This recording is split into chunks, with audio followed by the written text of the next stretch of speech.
too. And I also know that because he's there, he can't be about to creep jack me. And I reminded you guys, base your decisions on your in-game knowledge. And when you're watching replays, try and put yourself in a certain player's shoes. In game 1, for example, I wanted you to be in Grubby's shoes. So I'm creeping with my Blademaster. The reason for that is because I'm creeping a creep camp I wouldn't normally creep right away with a level 1 Shadow Hunter. And it's true that the Blademaster is stealing some experience because I'd rather have a level 2 Shadow Hunter as soon as possible. But I'm also creeping a very experience-heavy camp, as opposed to, for example, one of the other Overseer camps. And he chooses to creep the Goblin Lab, which is, an equally good decision. It actually has Tome of Experience as well, and I think he actually got one there too, or he's about to. Let's see. Does he get the Tome? No, I don't know. But anyways, that does drop Tome of Experience. But if you're looking at my heroes, I'm almost 3 on the Blademaster and almost 2 on the Shadow Hunter. So that's very good on my part. The next place I head to is the shop.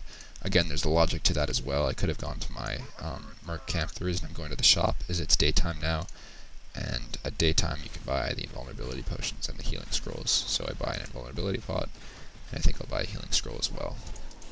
And now I'm 3-2, which is an excellent position to be in because I can send my Blademaster to his base, which I do, and allow the Shadow Hunter to get the rest of the experience.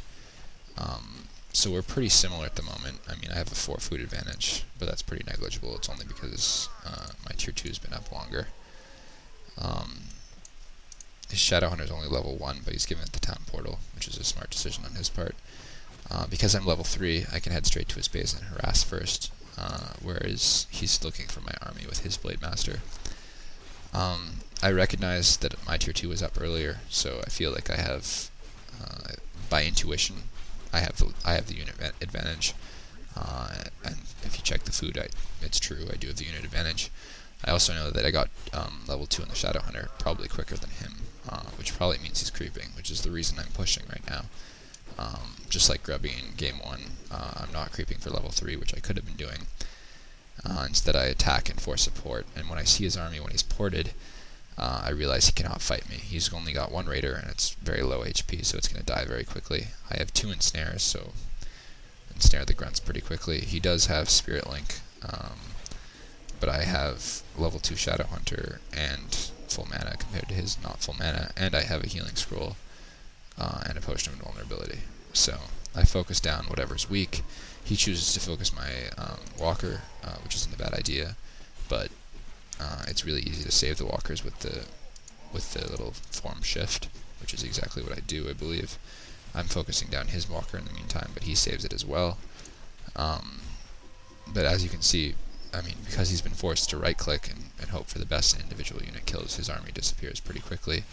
I ensnare the Shadow Hunter, and then it's just a simple surround to kill it. And that's a 10-minute game. And really, I fought with a similar-sized army in his base, which should have been my disadvantage, and it ended very much in my favor. So again, being able to adapt. I mean, people talk, when you hear about cookie cutting, it doesn't really, when I use the term, I don't really apply to strategy, because I think Grunt, Blademaster, Raider, Walker, and then late Kodos is the best mirror strategy. It's the most adaptable strategy in mirror.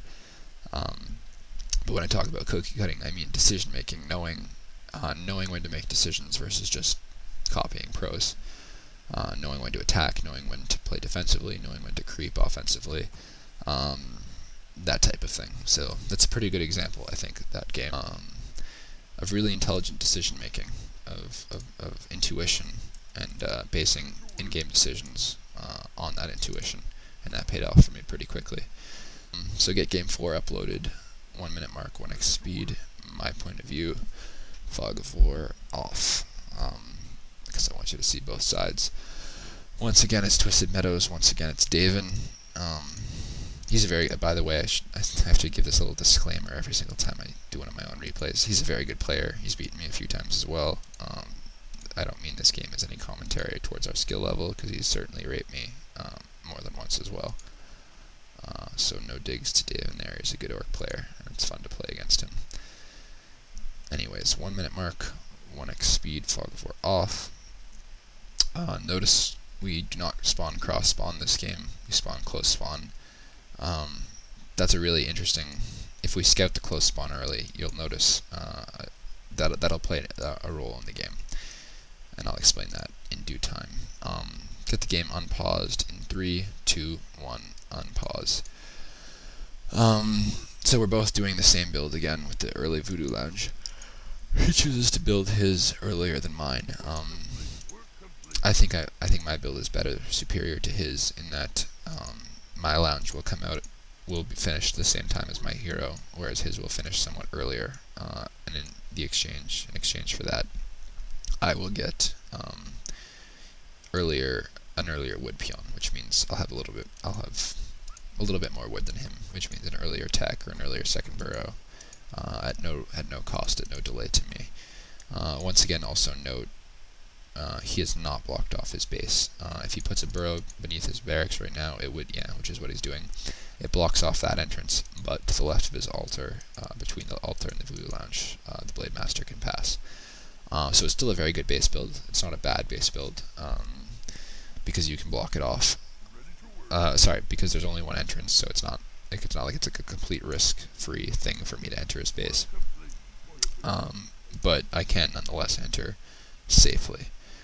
I've once again gotten the better spawn relative to the shop, which means I'm going to beat him to the shop, and which means I'll get the Circle of Nobility before him. And once again, notice I buy the dust. Again, I'm very familiar with his creeping pattern and with how he plays this matchup, so I'm pretty sure that he's going to be coming in here to steal this creep. And unfortunately, I guess I mess up my timing and allow him to get the creep kill. I can see him and he can see me because I'm not windwalked, but I know that he's heading to the shop. I'm totally fine with allowing him to creep that, as you're going to see in this game, but I do want to grab up that second Circle of Nobility, and the reason for that is because I'm about to scout. Well, I already knew where his base was. I shouldn't say, I mean my scout peon, I carelessly kept sending it on, but because I noticed his scout peon come to my base, I knew where his base was by intuition, and now I know where it is by process of elimination, so I head there. Looking at my base, it is blocked off, but once again, and this is something you have to be careful for every time you block off your base, I've trapped my grunt inside my base, so I can't keep this base block up forever, otherwise I won't have grunts. Looking at him again, he's chosen to creep for the tome again. Not a terrible decision, but you'll notice he gets away with 20 health and 70 mana, so for really what's only 96 experience, it's not a lot of experience. Whereas on the other hand, I choose to go to his base and harass, and because I have the circlets, the burrows aren't really doing much damage to me, and I literally just right-click a grunt, and it dies. People talk about grunts being invincible because they have so much HP, but they die very quickly. There's no moonwells or hide or fast speed or defend to save them. They die very quickly. So that actually accomplished a lot for me, switching perspectives. If you look, he was forced to burrow his peons for a while. His third burrow is only going up now, which isn't late, but it's to my advantage nonetheless. I head to the shop to buy the boots, but I realize when I get there he's actually already done that. He comes to my base to harass, which is the smart thing to do because he's been harassed, but my base has been blocked, so he has no chance of getting that third burrow, which would have been really good on his part if he was able to get that, because it would have delayed my second hero. Anyways, boots of speed. I probably don't have to stress by now how important it is to get the boots of speed, especially when your opponent buys them, but even if your opponent doesn't buy the boots of speed, it increases your Blademaster's DPS on running units a lot, and it helps you chase down weak grunts much more efficiently.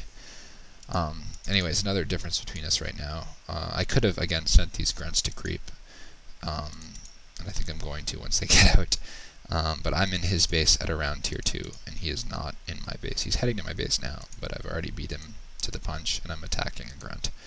And like I said, 2 circlets in the boots. I don't have to do anything, and this grunt's gonna die. I can literally right-click this grunt.